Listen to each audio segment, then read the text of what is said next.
Beleza, minha tela tá aparecendo aí para vocês? Sua tela tá aparecendo para mim, tá aparecendo para a turma aí? Aqui normal, aparecendo. Tá.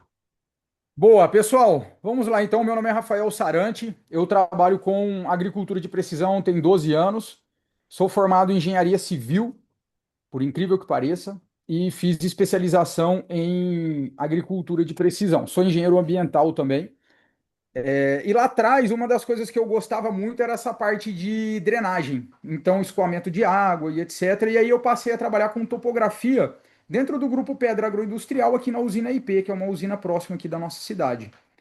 E com a chegada dos primeiros computadores de bordo da Trimble, começou uma conversa de que talvez esses computadores de bordo eles aceitassem linhas planejadas, para vocês terem uma ideia. Na época nem era consenso que eles aceitassem ou não. É, e aí o pessoal da usina IP, como sabia que eu trabalhava com topografia e é uma área, eu era terceirizado, né? E é uma área próxima, então eles falaram, Rafael, ó, nós temos um computador de bordo e a gente gostaria de fazer esse desafio, esse teste aí, você topa? Topei. E a gente começou, então, há 12 anos atrás, a fazer os projetos de agricultura de precisão. De lá para cá, as coisas vieram mudando. Depois a gente passou a implantar também na usina Virálcool, que é uma usina vizinha. Então, eles viram que lá a coisa estava fluindo bem, decidiram implantar lá na usina Virálcool também. E aí a empresa começou a crescer, a gente precisou treinar pessoas para fazer esses projetos. E é super difícil, cara, hoje, você treinar uma. Hoje é difícil você achar uma pessoa que saiba fazer projeto que esteja parada no mercado, especialmente esses projetos de agricultura de precisão. Imagina isso há 12 anos atrás. Então, todos os meus colaboradores eu precisei treinar eles do absoluto zero mesmo, né? E aí eu fiz uma ementa ali, etc. E eu ministrava para eles ali, então, topografia, geotecnologias e representações gráficas, que são os três pilares aí que a gente precisa para fazer essa parte de projetos, né? E a faculdade da minha cidade viu isso e me chamou para dar aula no curso de agronomia, para lecionar lá. Então, lá eu passei a lecionar topografia, representações gráficas e geotecnologias. Passou um tempo, veio a pandemia, a gente decidiu criar os projetos 1, 2, 3. Os projetos 1, 2, 3 hoje é um treinamento online onde a gente ensina as pessoas a fazer projetos de agricultura de precisão. Nós temos mais de 5 mil alunos hoje dentro da nossa base e, passado o tempo, a gente desenvolveu o nosso software próprio também. Hoje o nosso software ele concorre ali com o AgroCAD e com o C3D Farm. Dito isso, vamos lá para inteligência operacional. E o que que é então a tal da inteligência operacional, né? A gente pode substituir esse nome por projetos de agricultura de precisão. Mas projetos de agricultura de precisão ele fica um pouco limitado demais à parte da engenharia, à parte da mais topográfica da coisa. Já quando a gente começa a usar o termo inteligência operacional, que é um termo que eu pelo menos não ouço por aí, mas é um termo que ele traz uma visão do que deveria ser um projeto mesmo. Porque um projeto hoje de inteligência operacional, ele vai além ali de GPS, de piloto. É o fato de você conseguir olhar para a área, olhar para as máquinas, entender a necessidade do produtor, especialmente com quais são os objetivos principais dele. Redução de erosão, reduzir o escorrimento de água ali superficial. Ele precisa otimizar a janela dele. Ele está com pouca máquina e muita área e está naquela, será que eu compro mais uma máquina? Então eu preciso aumentar a eficiência, aumentar o rendimento operacional. E a partir do momento que você define, então, quais são os caminhos, qual é o objetivo, você passa a entender melhor qual é o caminho que você precisa seguir para chegar naquele objetivo. E esse caminho que você segue para aquele objetivo, que é o projeto. Entende como a inteligência operacional talvez esteja uma prateleira acima da parte de projetos? Então, esse é um termo que a gente gosta de utilizar e que a gente vem utilizando. Cara, o Zoom, ele tem um ponto negativo, que é duro sumir com o negócio dele aqui. Aí, boa. Então, hoje, as máquinas agrícolas, uma grande porcentagem das máquinas agrícolas, elas já possuem uma tecnologia suficiente para que você consiga fazer o estudo da área, fazer os projetos e colocar esses projetos para rodar nessas máquinas. Quais projetos são esses? São os projetos de linha de plantio, linha de pulverização, com manobras automáticas ou sem manobras automáticas, a parte de desligamento, desligamento no rastro do pulverizador, desligamento na bordadura. E agora está chegando algo muito interessante, que é o projeto de preparo. Sabe por quê? Olha um problema que a gente vem tendo, que a gente sempre teve no canavial, mas que por conta que as máquinas de preparo normalmente são, pelo menos nas usinas, elas eram as últimas a receber investimento, né? Então, as máquinas de preparo elas não tinham computadores de bordo, GPS, agora já tem, mas demorou mais para chegar para elas, né? O problema que a gente tem é que quando a gente faz qualquer tipo de preparo, seja uma gradiação, uma aragem, uma subsolagem, especialmente a subsolagem em usinas de açúcar e álcool, e a gente faz aquela subsolagem num determinado alinhamento, se nós formos plantar em um alinhamento parecido com a da subsolagem, eu vou ter um problema nas minhas linhas. A máquina ela vai tender a ficar caindo para esses caminhos preferenciais que a máquina de preparo abriu. Então, o que a gente está vendo agora, e isso eu estou falando do último ano para cá, é uma tendência muito forte das empresas passar a fazer o projeto, começar o projeto não mais no plantio, igual é o que estava acontecendo, a começar o projeto no preparo. E a partir das linhas de preparo, você rotaciona num ângulo ótimo. Qual é esse ângulo ótimo? Cada máquina tem a sua especificação, para cada máquina tem um ângulo ótimo, que é o ângulo de ataque. Então, existe sim um ângulo ótimo da qual você faz a sua linha de preparo e você cruza a sua linha de plantio para que você evite que a máquina fique caindo. Tenta fazer um exercício mental e imaginar, então, os riscos do subsolador e você tentando plantar mais ou menos alinhado com os riscos do subsolador. Porque até então nós não tínhamos o alinhamento que tinha sido feito a subsolagem. A subsolagem era feita, nós não tínhamos o alinhamento. Quase sempre a subsolagem é feita em nível, para você evitar algum problema numa chuva mais forte. Quando você vai fazer o projeto, o que você tende a fazer? Fazer o projeto em nível, então eles ficavam muito parecidos, e aí, conforme a máquina ia sulcando, ela tendia a ficar caindo dentro desses caminhos preferenciais abertos pelo subsolador, ou pela grade, enfim, pelo arado. E aí a gente via então as famosas cobrinhas. Quando vocês olham numa lavoura e vocês vê a linha, ao invés de ficar perfeitamente alinhada ou harmônica, você vê algumas oscilações. Pode ser por isso, pode ser problemas mecânicos, problema de cintilação, de GPS, mas também pode ser isso. Então, o que a gente vê hoje é uma tendência forte nesse sentido. E para a gente otimizar, então, a operação de forma completa, não basta, como eu disse lá no comecinho, a gente mais olhar apenas para as linhas, que era o que a gente fazia antes. Eu acho que o principal ponto é a gente partir para o objetivo. Na verdade, a gente começar do objetivo e identificar, porque existem objetivos diferentes. Tá certo que se você perguntar para um produtor rural, eu não sei se tem produtor rural assistindo aí, mas se eu perguntasse, ó, você prefere reduzir seu custo de operação, ou seja, aumentar o rendimento operacional, plantar mais rápido ali, reduzir custo de operação? Você prefere que eu mantenha mais em nível para você evitar erosão e escorrimento, logo você aumenta a sua produtividade? Ou você prefere que eu faça algo híbrido no meio do caminho? Bom, o produtor rural ele vai tender a escolher tudo, né? Ele quer que você faça de uma forma mais rápida, quer que não tenha erosão e outros aspectos. Mas o que a gente observa é que quando a gente consegue identificar o pior, o gargalo de uma propriedade, posso dar um exemplo do que aconteceu conosco. Tinha uma propriedade rural grande, eles levavam quase 20 dias para plantar. É muito tempo para plantio. Você já tem um problema aí de janela climática, né?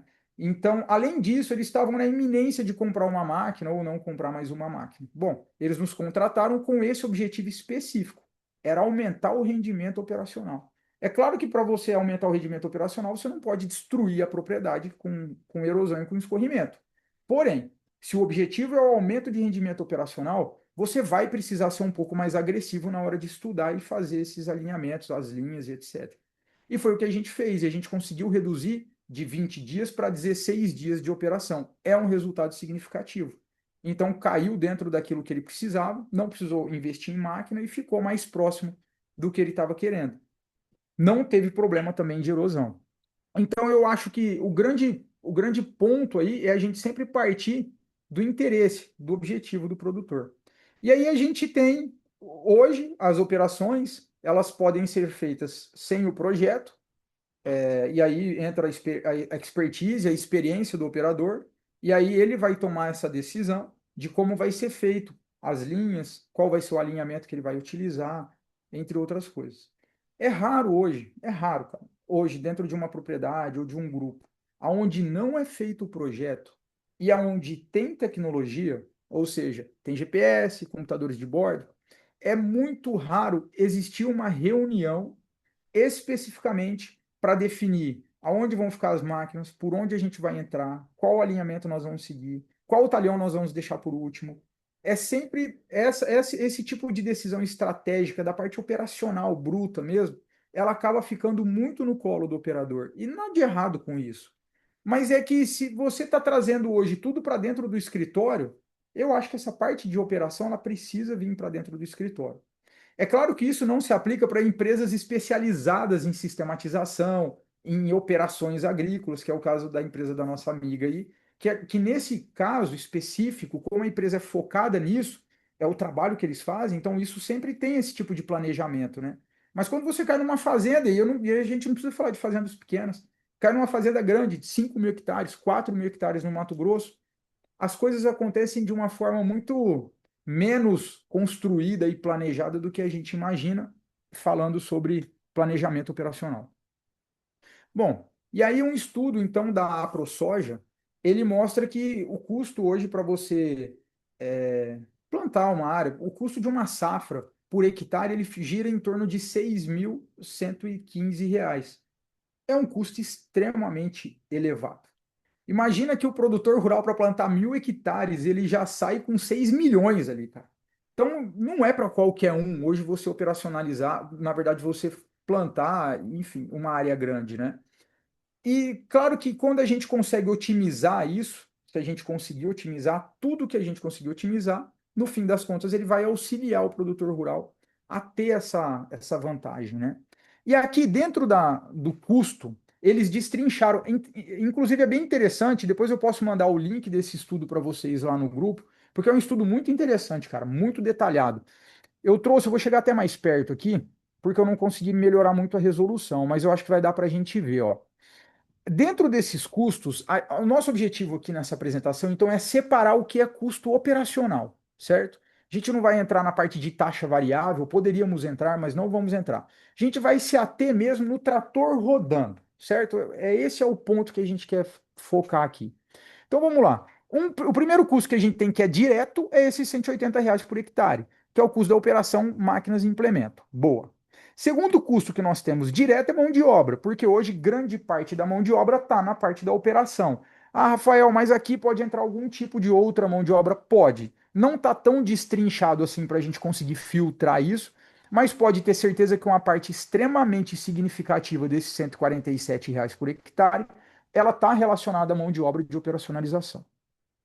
Além disso, nós temos um custo invisível aqui.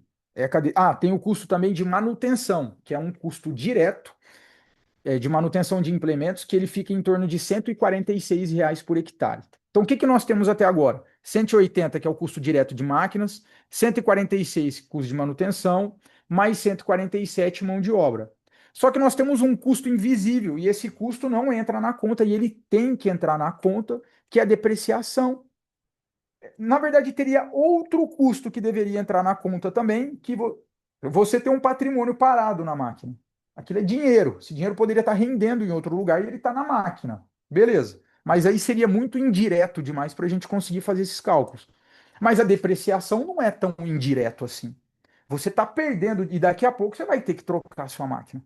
Então nós temos a questão de depreciação que chega a R$ 325 por hectare.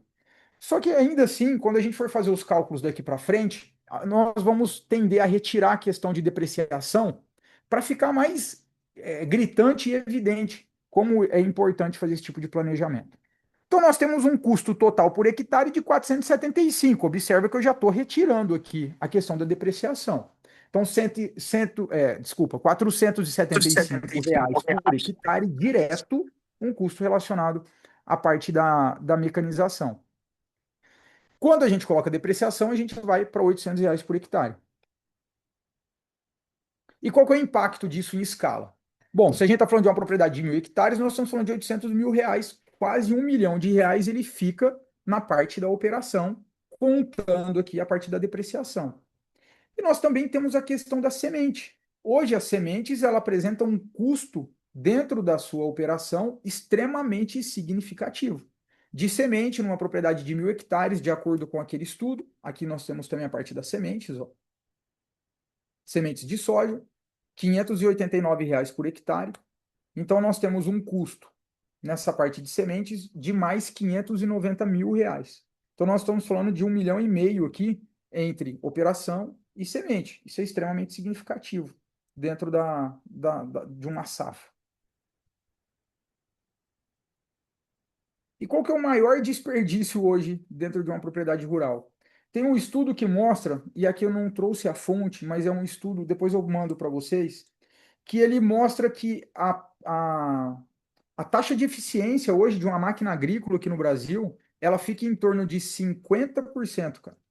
Ela varia ali de 50% a 65%. Por incrível que pareça, quando a gente está falando de plantio, quando nós estamos falando especificamente de plantio, essa eficiência ela é ainda menor. Tá certo que você tem questão de embuchamento, você tem algumas, tem que parar para carregar de adubo e tal, mas ainda assim, salvo engano, fica ali em 45% de aproveitamento, cara. Para 10 horas que você deixa a sua máquina ligada, 4 horas e meia ela está fazendo alguma coisa. As outras 5 horas e meia ela está simplesmente parada fazendo algo que não é enterrando a semente. Já pararam para pensar nisso, cara? Mais da metade do tempo ela não está fazendo o que ela foi feita para fazer, vamos dizer assim, né? E essas horas, aonde que elas vão, então? Bom, manobras excessivas, sem necessidade, e eu vou mostrar para vocês aqui na prática mesmo, no computador. A gente vai abrir uma área junto e nós vamos ver o jeito que o produtor operacionalizou e como deveria ser a operação, e vocês vão ver quão significativo é, especialmente na redução de manobras. E a manobra hoje, dependendo do tipo de implemento, dependendo da área, se tem cerca, cara, tem manobra que você leva mais de 90 segundos para fazer. E isso a gente pode falar com toda a propriedade, porque várias vezes, quando a gente estava nas usinas, a gente pegava o cronômetro ali e ficava cronometrando.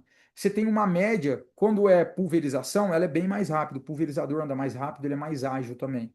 Mas dependendo da máquina, você passa de 90 segundos manobrando. Nós estamos falando de um tempo extremamente significativo. Você tem questão de sobreposição e tem questão de. Ah, Rafael, mas tem o AB e etc. Cara, mesmo com o AB, você tem uma sobreposição grande ainda na bordadura. Deslocamento necessário de frota, isso aqui é impressionante como realmente impacta, e é o deslocamento desnecessário de frota, ele não impacta apenas no desperdício operacional, ele impacta na sua produtividade, cara.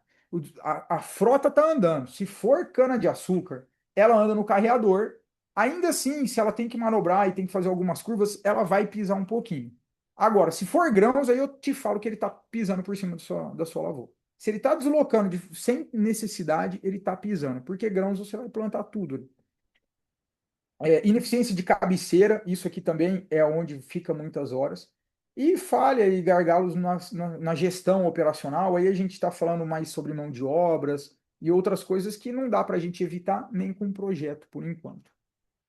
Bom, a Universidade do Kansas, a Universidade Estadual do Kansas, eles fizeram um estudo sobre quais foram os ganhos utilizando orientação, porém utilizando apenas o AB. Para quem não sabe o que é o AB, os tratores hoje eles têm GPS e computadores de bordo. Esses computadores de bordo você consegue pegar a sua área e dar um giro em volta dela, fazer o perímetro da área com o trator. Quando você faz esse perímetro da área com o trator armazena ali e gera sua bordadura de forma automática, beleza? Então você já tem sua linha de bordadura. Você quer dar um tiro na propriedade para você plantar num determinado alinhamento. Você pega esse mapinha que já vai estar lá no computador de bordo, que foi feito pelo próprio trator. Você aperta o ponto A, anda até o ponto B e aperta o ponto B, por isso chama AB. Então ele vai criar ali uma linha, não é uma linha reta, ele pode ser, conforme você vai se deslocando, ele vai gravando o seu deslocamento. E aí ele replica, de acordo com a largura do implemento, tal, fica legalzinho, muito bom, muito melhor do que fazer no braço. Então, a Universidade Estadual do Kansas, eles fizeram um estudo de qual é o aumento de eficiência, na verdade, o aumento de rendimento de um trator plantando sem o sistema AB e plantando com o sistema AB. Entenda que ainda não é projeto. E nesse estudo, eles conseguiram um aumento de eficiência em 10%. Ou seja, comparado com o sistema comparado ao sistema sem utilizar o AB. E quais são esses ganhos financeiros aumentando esses 10% de eficiência? E aqui eu preciso fazer um parênteses para dizer que esse estudo ele não é claro o suficiente para falar se é 10 pontos percentuais de incremento ou se os 10% é relativo aos 50% de eficiência que a máquina já tem. Por que essa diferença? Isso impacta brutalmente nos cálculos matemáticos. E realmente a gente buscou dentro do estudo, ele não fala explicitamente isso. Então a gente vai trazer os dois cenários para vocês entenderem. Um cenário é se os 10% de incremento forem em cima dos 50% de eficiência que a máquina tem. Você tem uma economia de R$ 43 sem contar aqui a parte da depreciação, tá? Só contando o gasto direto. Você economiza R$ 43 por hectare utilizando um ABzinho simples ali. Se for 10 pontos percentuais que ela incrementa, então, de eficiência, ao invés de ser 10 pontos relativo à eficiência que ela tem, nesse caso, a gente vai para R$ 73 por hectare. É uma diferença brutal aqui, né? Então, a gente pode considerar no meio termo aí esse ganho operacional. Observa como isso já é significativo. Nós estamos falando de um ganho operacional, na verdade, de um ganho de uma economia financeira relativamente grande, né? E quando a gente para analisar o AB comparado com a parte de projeto, a gente vai ver que, se a gente pega então no AB, a gente está economizando de 43 a R$ 73 mil numa propriedade de 1.000 hectares. Isso utilizando somente AB, só que esses ganhos são recorrentes. Em todos as suas operações, você vai ter ganho. Claro que esses 43 a 73 já está considerando todas as operações. Só que em todas as safras você vai ter esse ganho, né? Então, por isso que quando você faz um estudo bem feito da área, você precisa fazer esse estudo uma única vez. E aí, o verdadeiro ganho, então, quando você consegue otimizar suas operações, ele não está apenas na economia de combustível e nessa economia direta que nós estamos vendo, apesar de ser significativo. Apesar da gente estar falando aqui de ganhos que pode chegar a R$ 70 por hectare, usando um ABzinho simples, a gente já está falando de algo significativo, mas isso não é o mais impactante. O mais impactante está principalmente na eliminação de erosão e escorrimento superficial. Porque isso daqui, existe um estudo hoje que mostra que a gente perde de 4 a 7% na nossa produtividade, única e exclusivamente por escorrimentos superficiais que são invisíveis. É muito difícil perceber. Você vai ter a lixiviação do produto que você colocou. Você vai ter o problema de sobreposição, ou seja, a semente que deveria estar enterrada com uma determinada profundidade vai estar mais e a outra vai estar menos. Então, esses escorrimentos superficiais, que são praticamente invisíveis, eles impactam de maneira significativa na produtividade. E quando você faz um projeto, ou vamos chamar de sistematização, quando você faz uma sistematização bem feita, você evita erosões e você reduz significativamente esse escorrimento laminar.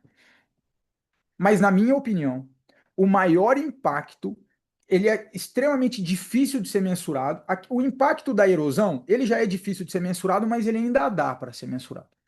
Agora, o impacto na janela de plantio, ele é dificílimo de ser mensurado. Cara, Juninho, quantas propriedades rurais o cara começa a plantar e precisa parar no meio do plantio porque secou demais ou porque choveu demais? Não é um problema? Muito. E trazendo aqui, ó, você concorda que, de forma hipotética, se e plantasse absolutamente tudo, instantaneamente, no mesmo momento, você concorda que os ganhos seriam brutais em tudo? Isso, ou seja, quanto mais rápido você consegue operacionalizar uma área, melhor são os seus ganhos em todas as operações, tanto plantio, pulverização, especialmente na colheita. Então, quando você consegue otimizar essas janelas de operação, aqui eu coloquei plantio, mas poderia substituir por operação. Quando você consegue otimizar a janela de operação, os ganhos são grandes e eles não são tão fáceis de ser mensurados. Agora eu quero chamar a atenção de vocês para uma coisa. Os números são grandes, são todos os números muito interessantes, só que a gente está falando do AB. E o que que é o AB? Então, o AB é quando o produtor, junto com o seu operador, eles definem ali como vai ser feita a operação, porém, eles não conseguem fazer esse planejamento levando em consideração outras variáveis, como declividade, número de manobras. Ele não consegue simular aquele alinhamento que ele quer, comparar com outro alinhamento que talvez fosse bom e descobrir, dentre os dois, qual alinhamento é melhor. Deixa eu pedir uma ajuda para vocês. Está aparecendo o meu QGIS aí para vocês ou ainda está aparecendo a apresentação? Apresentação. Para mim tá apresentação. Então deixa eu trocar aqui. Eu acho que eu tinha colocado para aparecer a janela. Cadê o meu QGIS aqui, ó? Aqui. Eu gosto de analisar, eu quero analisar essa área com vocês. Eu fiz uma live no domingo agora. Cara, onde que eu vou colocar isso aqui? Fiz uma live no Apareceu. domingo agora. Agora apareceu, né? Aonde eu mostrei exatamente essa área e eu achei bem legal o resultado dela. Esse aqui é o APGIS, é um software que nós desenvolvemos para fazer os projetos de agricultura de precisão. Essa área, se eu não me engano, deixa eu ver se já vai estar no lugar certo aqui. Boa, essa aqui, ó. Então aqui nós temos uma área. Vou abrir uma imagem de satélite para ficar mais fácil para vocês visualizarem. Deixa eu fazer o login, ele vai pedir para fazer o login aqui. Só um segundinho. Aí, beleza. Vou abrir uma imagem de satélite aqui por baixo.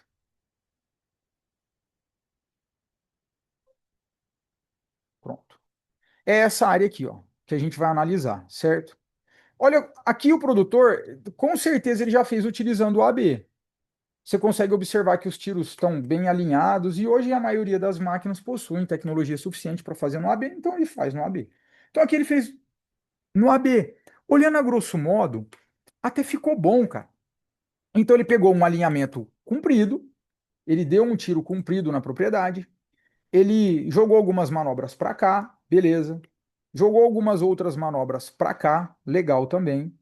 Vou abrir essa área aqui no Google Earth porque eu quero mostrar para vocês o sentido das curvas de nível. E no Google Earth fica mais fácil para a gente conseguir ver qual que é o sentido. Eu não quero abrir o raster para ver a imagem de satélite, para extrair os terraços ali, porque demoraria muito e não é o objetivo. Então eu vou mostrar para vocês aqui, ó. Vou exportar essa fazenda aqui para KML. Cadê o KML aqui? Aqui. Aqui, ó. Vou chamar de teste. Aí, boa. Adicionar camada.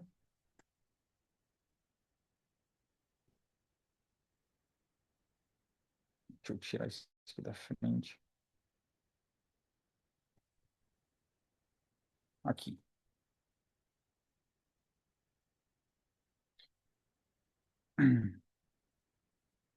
Compartilhar meu Google com vocês agora, ó.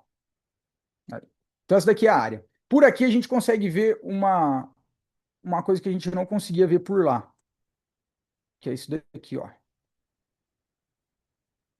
Quero que vocês vejam as curvas de nível aqui da propriedade, só para vocês entenderem uma coisa.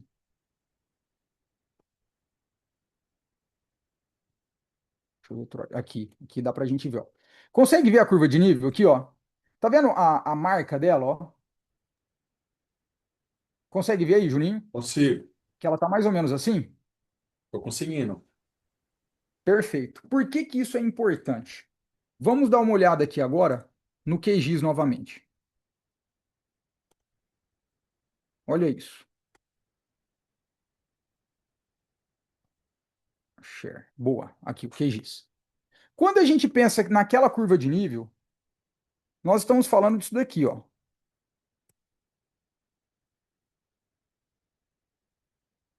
Aquela curva de nível que eu mostrei para vocês, ela está mais ou menos assim. O que que isso me faz pensar?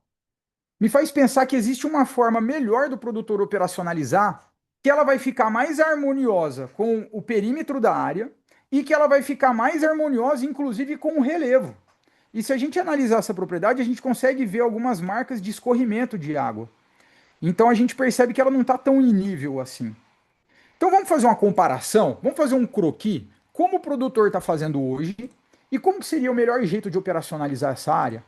Bom, para isso eu vou criar essa nova linha e eu vou tentar fazer aqui, ó, da forma que o produtor está fazendo. Ó, ele está dando um tiro mais ou menos assim, ó.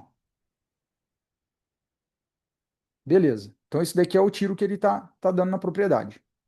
Agora eu vou pegar a ferramenta para replicar as linhas. E eu vou colocar aqui o plantio atual. Vou deixar um implemento de 5 metros. E vou replicar essas linhas para cima. E agora eu vou replicar essa mesma linha para baixo. Beleza. Então agora nós temos aqui o jeito que o produtor está plantando hoje. Ele planta basicamente nesse alinhamento, joga as manobras para cá, joga um pouco de manobra para cá também. Tem o ponto positivo que os tiros são cumpridos. Legal. Não ficou tão ruim. E também não está tão em desnível. Se a gente parar para pensar, a curva de nível está basicamente ali. O que eu estou querendo dizer? Não foi feito de qualquer jeito, sabe? Ali foi um tiro AB que foi até um bom tiro AB. Foi feito uma boa operacionalização da área. Mas quando a gente vem para o projeto, nessa área, eu pensaria em algo mais parecido com isso, ó, de alinhamento. Cara, deu uma travada bruta aqui no meu computador, vocês estão me ouvindo aí? Normal, tá sim. Ah, boa, boa, Positivo. boa, boa. Eu pensaria em algo mais assim, ó.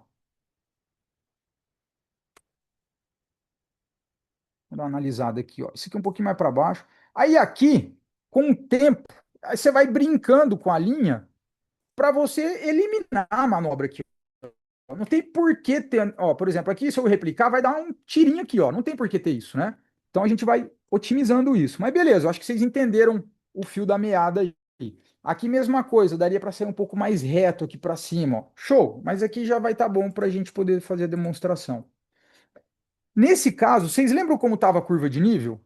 Vocês vão ver como ele vai ficar mais alinhado com as curvas de nível do que o tiro reto e como ele vai dar menos manobra. Provavelmente vai dar menos manobra, é isso que a gente vai ver agora. Então aqui nós vamos chamar de proposto. Então nós temos o atual, que eu fiz ali, eu vou fazer esse proposto.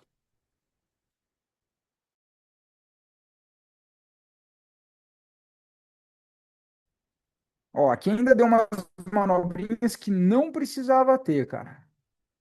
Mas tá bom, já vai servir. Vou complementar para trás aqui também, ó, só para ser justo, para equiparar os dois exatamente igual.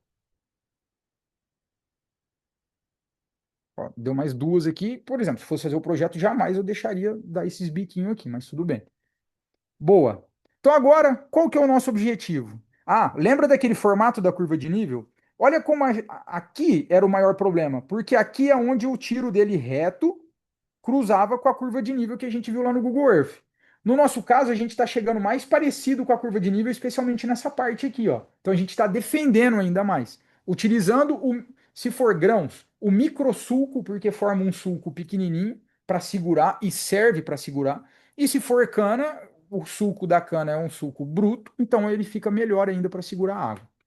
Show de bola. O que a gente precisa ver agora? Em relação a nível, esse está melhor, porque ele está mais harmonia, ele está mais parecido com a curva de nível. E em relação a rendimento operacional, a gente pode analisar utilizando essa ferramenta. Então aqui eu vou utilizar o plantio atual. Eu gosto de usar esse categórico aqui, ó. Coloco 4 faixas, beleza? E clico aqui para aparecer a tabela. Então essa tabela de baixo está com 318 manobras. É esse daqui, ó. Deixa eu jogar aqui para baixo. Jogar aqui para baixo que vocês vão conseguir ver. Aqui, ó. Então a gente tem aonde está azul são os tiros mais curtos, aonde está vermelho são os tiros mais compridos. E aqui a gente tem um total de 318 manobras. Lembrando que o número de manobras está diretamente relacionado ao tempo de operação. Agora vamos analisar o nosso outro cenário, que é o proposto, com as linhas em arco, ó. Deixa eu jogar a fazenda aqui para cima para ficar mais bonito aí. Agora a gente vai pegar aqui a ferramenta e a gente vai analisar o proposto, então. Vou colocar categórico também e vou colocar 4 faixas para ficar parecido, para a gente ter um. Ó, a gente já consegue perceber sem enviar a tabela. que o número de tiros curtos reduziu muito, né? Você lembra a área que tinha e que estava em azul? Olha o tamanhozinho da área que está em azul agora. Então, o número de tiros curtos reduziu significativamente. E o número de manobras, ó, então nós saímos de 318 manobras, vou abrir aqui a outra também. Ó, nós saímos de 318 manobras e a gente foi para 250 manobras. Se 318 é 100%, 250 é x, vai ser 250,00 dividido por 318. Então, nós temos menos 100. Então, nós tivemos uma redução de 21% no número de manobras, que é uma redução extremamente significativa. Professor Rafael, significa que nós estamos reduzindo, então, 21% no tempo de operação de forma direta? Não, não, não. O número de manobras ele está sim relacionado diretamente ao tempo de operação, mas ele não é exclusivo, o tempo de operação é o tempo de manobras. Então você tem outras coisas que computam também nesse tempo. Mas eu posso garantir para vocês que é uma redução brutal no seu tempo de operação, você reduzir 20% no número de manobras. Nós já tivemos área que a gente conseguiu reduzir no número de 50%, próximo de 50% no número de manobras. Como isso? Operações mal planejadas. Às vezes, uma tomada de decisão tinha um carreador na área. Eu acho que eu não vou ter ela aqui, se eu for tentar procurar. Vou dar um exemplo, ó. Não sei se é aqui, não analisei aqui, mas imaginem que esses dois carreadores nem tivessem uma diferença tão grande no nível. Porque olha o que a gente está vendo por essas linhas, ó. Inclusive, eu nunca vi essa área, estou vendo junto com vocês aqui agora. Olha o que a gente está vendo nessas linhas. O que que essas linhas estão dizendo para nós? Cara, elas estão dizendo para a gente que aqui nós temos um nível que está assim, porque está plantando ou operacionalizando. A pulverização fez de assim, ó. Tá vendo? Mas a- o plantio provavelmente está feito de assim, ó. Então, alguma coisa indica que nós temos um nível nesse sentido, e aqui já é o contrário, né? E aqui, ó, a mesma operação que foi feita de assim, aqui foi feita de assim. Então, das duas, uma. Ou isso aqui é uma montanha e você tem uma queda para lá e uma queda para cá, ou isso daqui daria para ter sido feito uma curva, ao invés de uma reta e outra reta, você ter feito uma curva de modo que você conseguisse pular o carreador. E de novo, eu estou falando aqui sem conhecimento de causa. Eu não, às vezes, carreador nem dá para pular. Às vezes tem uma justificativa extremamente plausível pela qual foi feita isso. Estou falando a grosso modo. Como conseguir reduzir 50% o número de manobras? É em áreas onde tem um erro brutal. Imagina que aqui você não tivesse necessidade de fazer esses dois alinhamentos. Você conseguisse, com o mesmo alinhamento, atender as duas declividades. Aqui, nesse caso, você reduziria próximo de 50%, porque você mataria todas essas manobras aqui, é o que hoje está tendo. Observa que na pulverização ele já fez assim, né? Então, provavelmente, é um carreador que dá para pular. Isso é o que eu queria trazer para vocês hoje. Essa visão que poucas pessoas têm. É um setor hoje que a gente sofre muito para encontrar mão de obra. É um setor que cresce bastante, é um setor que movimenta bastante dinheiro. E é um setor que pode trazer um resultado, eu vejo um potencial, especialmente para consultores agronômicos. Porque, cara, às vezes, Juninho, você pega a prancheta, cara, e você fica ali horas e horas, passa a noite inteira para você conseguir reduzir ali talvez R$ 10 no custo por hectare. Para você conseguir aumentar 0,5% na produtividade do cara, você fica ali em cima. E daí, de repente, o operador pega e planta tudo de ponta cabeça, cara. E aí dá uma chuva, escorre tudo, estoura de erosão. Quer dizer, todo o planejamento agronômico que foi feito, ele vai por água, literalmente por água abaixo nesse caso, né?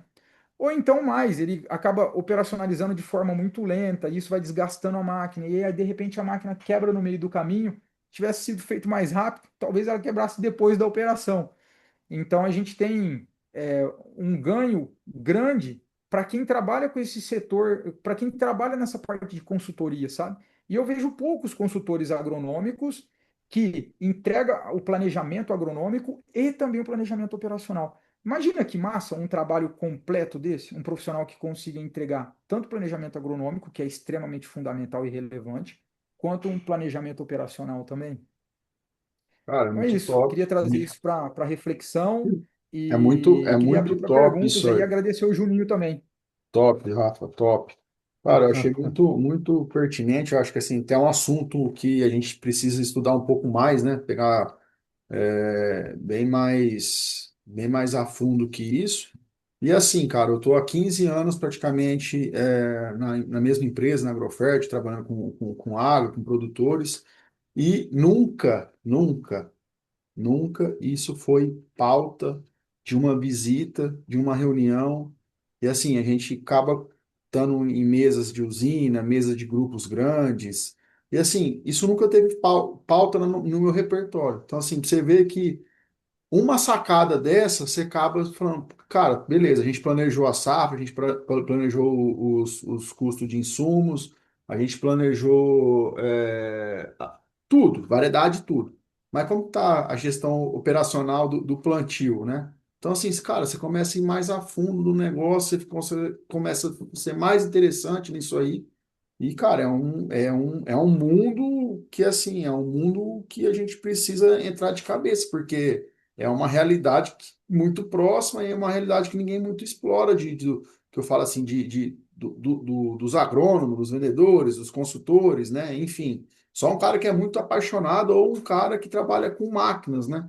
No ramo de máquinas, né? Aí, beleza, é a linha do cara, é o linguajar do cara.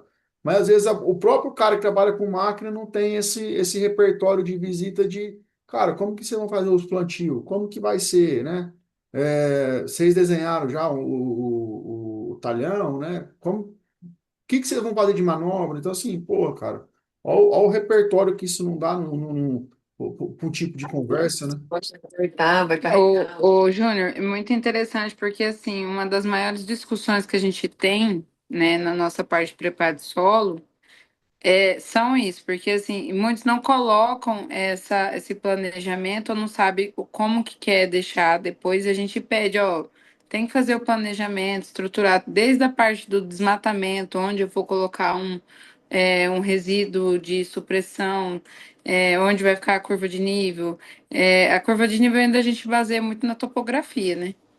Mas assim, na hora do plantio do eucalipto, né? Teve muitas situações, mas tem o quê? Uns 4 anos, né, menino? Tipo assim, Sim. mas um tempo atrás, né? A gente tinha a situação do pessoal fazer o plantio de tiro reto e não perceber que vai ter uma.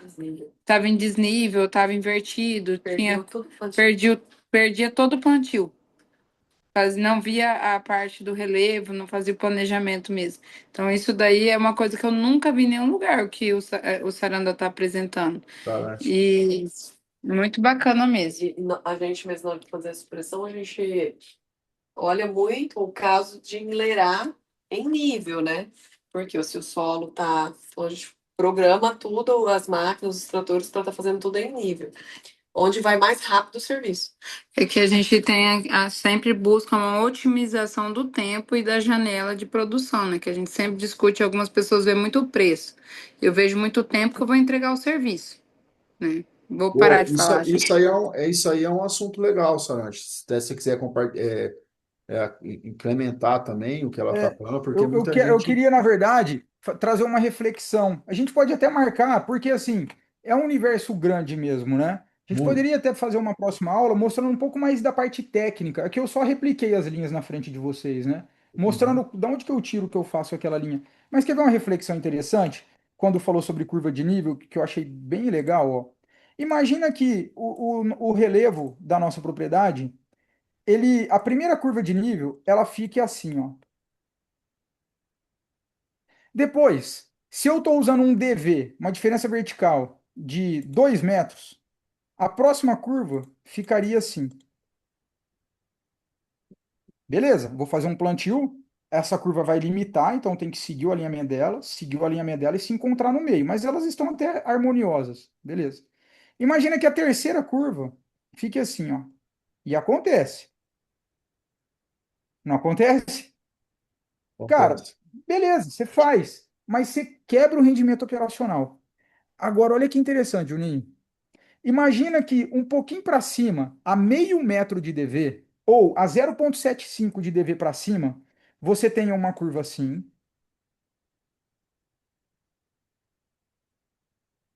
E aí, se você jogar essa curva 2 metros de DV para baixo, ela já vai ser diferente dessa daqui, porque ela já subiu um pouquinho. Então você vai ter uma outra curva assim. E aí você vai jogar essa 2 metros de DV para baixo, você vai ter uma outra curva. E aqui eu vou dar. E aqui é só exemplo mesmo. Você teria uma outra curva que fosse assim, por exemplo. Ou seja, você não usa mais essa curva. Essa curva ela já não vai mais entrar no seu planejamento. Você vai ter essas aqui, ó, que são muito mais harmoniosas do que aquela outra curva. Isso daqui numa área de cana-de-açúcar, numa área de eucalipto.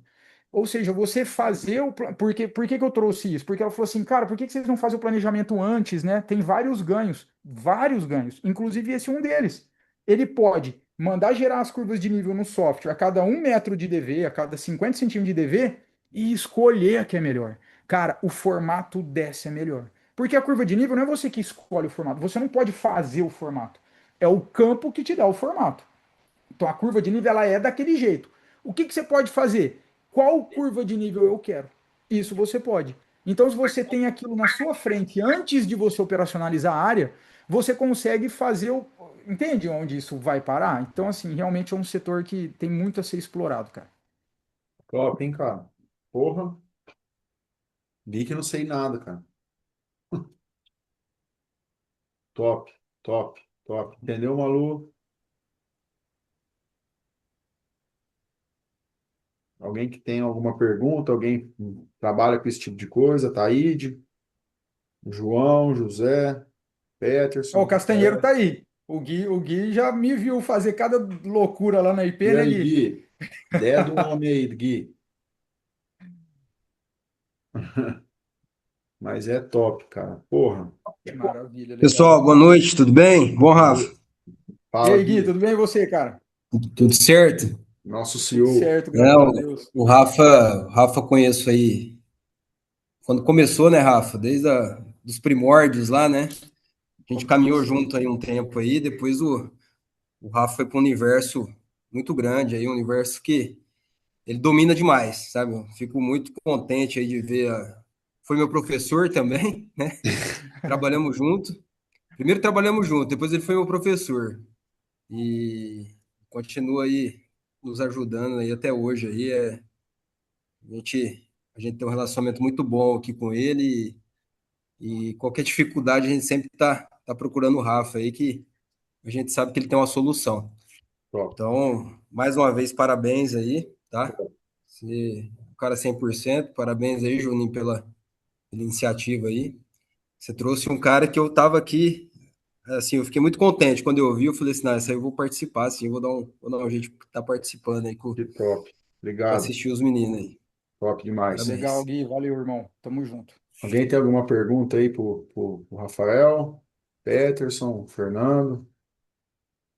Não, Rapaz, eu tenho uma Fala, pergunta Fá. aqui, ó. Pode falar, irmão. Rafael, para um exemplo, para a empresa, você trabalha como autônomo ou você já trabalha específico já para alguma empresa aí na região de São Paulo? Não, eu sempre fui autônomo, cara. Mesmo quando eu Ah, prestava, entendi. quando eu tava lá na IP, era prestando serviço também.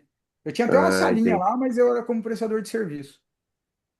É, porque assim, eu achei também, eu tô igual o Juninho aí, eu tô abismado, assim. É um negócio que eu nunca imaginei na minha vida e tem todo sentido, né? De economia, né, de geração de resultados, né, de tempo, principalmente que o tempo hoje é o mais precioso, ainda mais nessa região que eu moro aqui, que chove muito, né, então você ganhando tempo, você ganha tudo, né, então é interessante ter você aqui para apresentando essa mercadoria que é muito importante para nós aqui. A minha região está crescendo muito na agricultura, então eu vou falar sobre você aqui na região, sim, é bom saber e depois eu vou Qual que é a pegar seu região que você está contato. mesmo, Fá? É no extremo norte do Mato Grosso, aqui, divisa com Amazonas e Rondônia. Bom, top, E top. aqui o pessoal é assim, é muita gente assim, tem uns aventureiros, mas é sempre bom, né? Entrar entrar certo, né, na agricultura, né? Já entrar com um projeto, entrar com. O pessoal aqui já está desbravando ainda, né? Mas é fantástico, eu achei fantástico essa palestra técnica Eu, nessa eu, parte aí. eu achei legal também, porque, por exemplo, ainda mais num ano Ó, desse, que é um Fabrício, ano mais obrigado. truncado, um ano mais difícil, né? Que todo mundo está vendo custo, despesa, diminuindo daqui, diminuindo dali, só que muitos produtores de grãos, eles não estão se atentando para isso, né, cara? Para esse tipo de É, custo, esse exatamente. tipo de redução, né? Redução de custo na parte do plantio, né? O que que a gente pode fazer com menos arremate, né? Com menos virada, né? Então, assim, porra, cara, olha o universo que isso aí tem, que não, e ninguém explora praticamente da nossa. Como eu te falei, na fazenda que eu vou, faz 15 anos, a gente não vê esse tipo de bate-papo na mesa, cara. Então é uma coisa que a gente, porra, é um repertório a mais que às vezes a gente sai desse bate-papo, dessa aula, dessa reunião, e é um repertório a mais que vocês têm que colocar na ponta do lápis. Falar, puta, preciso aprender um pouco mais disso, que isso vai me dar um repertório, um ganho de confiança, de um ganho de atenção um pouco a mais no meu dia a dia, né? Então, assim, porra, olha o tanto de coisa que dá para melhorar, né? Exatamente, muito bom. Top, Rafa, top, cara. Obrigado, velho. Obrigado, foi uma aula muito boa, uma aula Ô, praticamente. Júnior, Pode falar, Thaís. quero agradecer. Pode falar. Seu áudio acho que Ô, tá. Júnior, Pode falar. Tô ouvindo. é o Ataíde. Boa, Thaís, pode falar.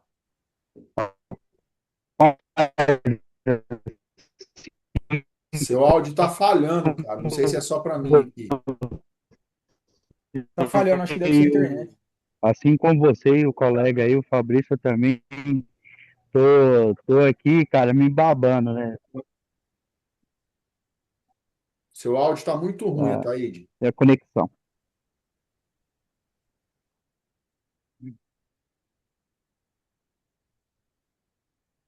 Caiu. Deve ser a conexão. Sim. Mas é isso, cara. Eu vou deixar a aula gravada. Porra, fechamos a semana com chave de ouro. Pereirinha na terça. O Rafa hoje. Então, assim, a gente vê que, pelo menos, eu saio daqui hoje sabendo que eu preciso ter um pouco mais de conhecimento nessa parte do Sarante, cara. Então, assim, quem não conhece o Rafael, eu vou passar o Instagram dele, tá? Ele tá no nosso grupo também. Tenho certeza que não vai ser a última aula dele aqui nessa comunidade nossa, tá? Espero voltar mais, Rafa, que você volte mais aí com mais assuntos desse que deixou a turma tudo abismada e assim, pô, precisamos aprender de algum jeito ou de outro, né? O Rafa tem o curso dele também, pessoal, quem queira interessar na página dele do Instagram, Rafael Sarante, tem bastante insight legal lá, e é isso, cara. Obrigado, turma. E ó, Pode falar. nem toquei no assunto das máquinas autônomas, hein? Então, você deixou todo mundo doido, né? A Malu mesmo queria só a máquina autônoma, até Olha, eu tô aqui faltando dois eventos com coffee break que eu tô com fome. Tô brincando. Por conta das máquinas autônomas. Até a Melissa, que é um Vou mandar milagre. entregar um lanche aí, então. Aí pelo menos o coffee break eu já ajeito. Depois você manda o endereço pro Juninho. Pronto. iFood. Não, a gente vai se encontrar no encontro do Juninho, que disse que vai armar Vamos um trem fazer, né, presencial. Legal. todo mundo está pedindo, não sei o que vocês acham também, de fazer um evento presencial no final do ano, com Top. vendas 4x4, todo mundo, com palestra, coffee break. Não, Vamos, tem que vamos, Agenda. encontrar a turma, né? Tem que encontrar a vamos, turma. vamos ver isso aí sim. Mas é isso aí, turma. Ó, Obrigado. mas o Sarante eu achei muito legal esse esclarecimento, essa didática que ele tem para explicar o potencial do projeto, né? Porque assim, ele traz isso da engenharia civil, eu sou arquiteta, né? Então, quando eu vim aqui para a empresa do meu pai, como as outras profissões complementam, né? Todas as áreas, né? Eu acho que tudo se complementam. O agrônomo, o civil, o arquiteto, e todas as as profissões, como elas se ajudam, né? Então, eu vou querer, Sarante, fazer uma aulinha com você aí desse QGIS. Eu não sei mexer no QGIS, eu acho que eu vou ter que pegar uma aulinha com você. Maravilha, estamos aí à Top, disposição. top. Gente, obrigado pela semana. Semana que vem tem mais. Tem terça com o Augusto Silva. E quinta é o Arthur Toledo para falar de governança, de sucessão familiar e de hold familiar na fazenda, tá? Então, eu vou passar no domingo a programação. E é isso, cara. Obrigado a todo mundo. Rafa, obrigado por você ter atendido o nosso chamado. Quero ver você mais vezes aqui. Que Deus proteja você e sua família cada vez mais, cara. E grande, grande dia ainda para todo mundo aí. Conhecer você mais de perto aí, beleza? Gente, bom descanso, obrigado. Até semana que vem, viu? Até mais, gente. Valeu, pessoal. Um Obrigado aí abraço, pela gente. Obrigado. participação. Até mais. Falou. Falou, gente, top demais.